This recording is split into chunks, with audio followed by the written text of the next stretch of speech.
પ્રભાસ પાટણના શંખ સર્કલથી railway station સુધીના રસ્તાની બાજુમાં આવેલા 41 કોમર્શિયલ દબાણો દૂર કરવામાં આવ્યા હતા, જેનાથી આશરે 20 કરોડની કિંમતની 5000 ચોરસ મીટર જમીન ખુલ્લી કરવામાં આવી હતી. ઉપરાંત પ્રભાસ પાટણમાં આવેલા પવિત્ર યાત્રા સ્થળ ત્રિવેણી ઘાટની બહારના ભાગમાં આવેલા 35 જેટલા લારી, ગલ્લા, કેબિનો પ્રકારના કોમર્શિયલ દબાણો દૂર કરવામાં આવ્યા હતા, જેનાથી આશરે 1500 ચોરસ મીટર જમીન ખુલ્લી થઈ છે. આ જાહેર રસ્તા પરના ગેરકાયદેસર દબાણ દૂર થવાથી રસ્તા પર થતા અકસ્માતમાં ઘટાડો થશે અને સોમનાથ મંદિર ખાતે આવતા યાત્રાળુઓની પડતી અડચણો ઓછી થશે.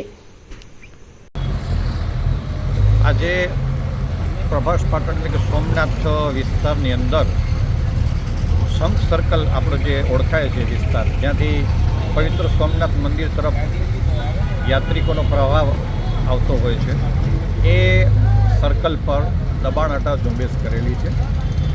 કુલ 41 જેટલી નાની મોટી મિલકતો જે દબાણ સ્વરૂપે છે એને નોટિસ આપી આ કામગીરી કરેલી છે. આપણા જિલ્લા કલેક્ટર સાહેબ જાડેજા સાહેબના નેતૃત્વ અને માર્ગદર્શનમાં આ એક પ્રકારની એ ઝુંબેશ ચાલુ કરેલી છે કે આપણું અહીં તીર્થધામ છે.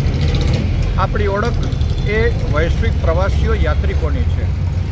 તો યાત્રિકોના આવાગમનમાં માર્ગમાં જે કંઈ દબાણો હોય, અવરોધ હોય, એ આપણે કોઈને કોઈ સમયે તો દૂર કરવાના જ રહ્યા.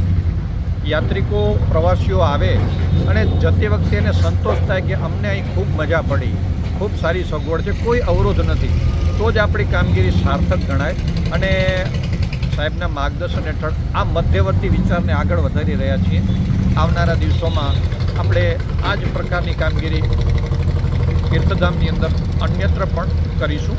હાલે મેં આપને જણાવ્યું તેમ શંખ સર્કલ અને બીજી તરફ ત્રિવેણી ઘાટ પાસે આ કામગીરી ચાલી રહી છે.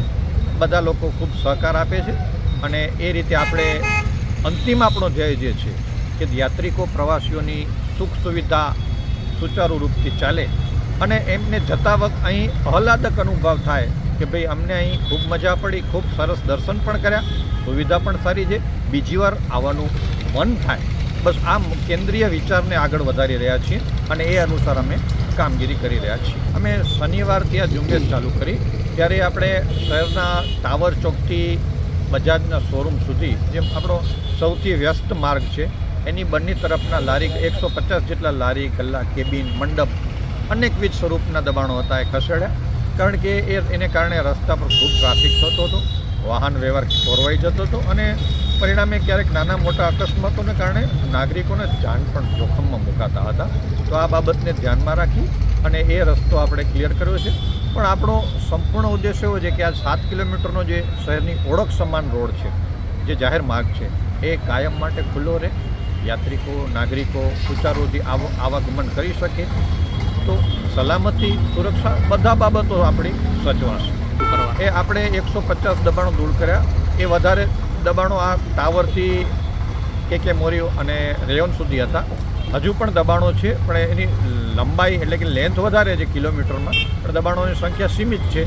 એ પણ આપણે લઈ લઈશું અને અંતિમ રીતે આપણે અહીં શંખ સર્કલ ઊભા છીએ, શંખથી કરી અને આપણું જે એન્ટ્રી છે શહેરની નમસ્તે સર્કલ સુધી, એ બધા એરિયાની અંદર આ પ્રકારે ક્લિયરિટી આવી જાય, આવાગમન સુચારુ રૂપથી થાય, એ આપણો મુખ્ય ઉદ્દેશ રહેશે.